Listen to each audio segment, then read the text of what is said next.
Australian workplaces have focused on work health and safety through COVID-19, and it doesn't stop here. Assessing and managing health and safety risks is an ongoing process that helps prevent and reduce the number and severity of workplace injuries and illnesses.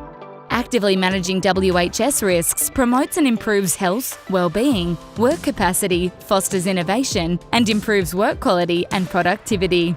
As the COVID-19 situation and your business practices change, review what you're doing to keep your workplace safe. You must talk to your workers, their health and safety representatives, and involve them in work health and safety decisions. Identify hazards. Consider what could happen if someone is exposed to a hazard and the likelihood of harm occurring. Assess existing, new, or change risks to health and safety from your work. Risks can be to physical or psychological health. Look out for new risks associated with changes to the work environment. Put control measures in place to manage the risks and regularly review them. You need to take all reasonable steps to eliminate or minimise risks to health and safety. For more information and resources, go to the website.